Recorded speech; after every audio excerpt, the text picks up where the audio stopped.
ये मेरा दायित्व। मुझे आप बताइए, पब्लिक की अंडरस्टैंडिंग के लिए, और जो लोग जो इस पे कंट्रोवर्सी कर रहे हैं, जो आपने कहा उसका टेररिज्म से कोई संबंध नहीं है या उसका वायलेंस से कोई संबंध नहीं है? कोई मतलब नहीं है।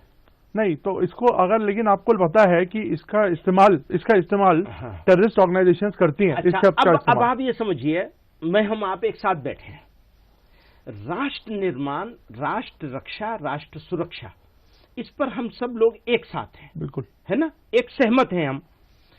अब जब हम लोग सहमत हैं इसके ऊपर, बहुत ही बारीक सी बात है नवीन जी, अगर इसको समझेंगे तो आपको समझाना, आगे बढ़ाना आसान होगा। हम सब लोगों की का मुश्तरक जिम्मेदारी उर्दू में कहते हैं, यानी कलेक्टिव रेस्पॉन्सिबिलिटी है। ये कलेक्टिव रेस्पॉन्सिबिलिटी है लड़ना।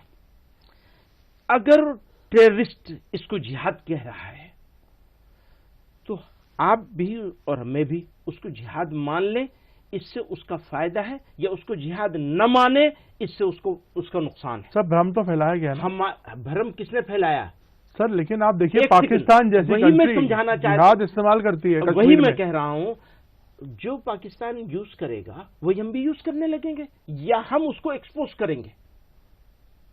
आप ये बताइए सर। मतलब मैं समझाने की कोशिश कर रहा हूं, इंटेंट समझ रहा हूं। देखिए, लेकिन अगर आप मुश्किल क्या है, अभी लोग समझने के लिए तैयार नहीं जी। 30 साल से हम एक काम कर रहे हैं, वो ट्रैक रिकॉर्ड को भी लोग नहीं देख रहे हैं और समझने के लिए तैयार नहीं है। क्यों? उनके ट्रैप में आ गए। प्लीज प्लीज, मेरी हम्बल रिक्वेस्ट है, आप उनके ट्रैप में मत आइए। पाकिस्तानी जिनके आका पाकिस्तान में बैठे हुए हैं, उन लोगों के ट्रैप में अगर आप आएंगे तो उनको मजबूत कर रहे हैं, अपने आप को कमजोर कर रहे हैं। प्लीज कमजोर मत। तो आपका मतलब सिर्फ जिहाद को क्लियर डेफिनेशन देना था कि एग्जैक्टली ये आप बोल रहे हैं, उसको डिफाइन करना चाहते थे। इसीलिए आप अगर पूरा देखेंगे तो साफ साफ बहुत ही बोल्ड स्टेप है कि ये कहा जा रहा है कि इंडिया में तो इस पर बहस ही नहीं हो सकती। इससे बड़ा बोल्ड स्टेप हो नहीं सकता कि इस पर डिबेट ही नहीं हो सकती कि जिहाद यहां होगा या नहीं होगा। तो चलिए, ये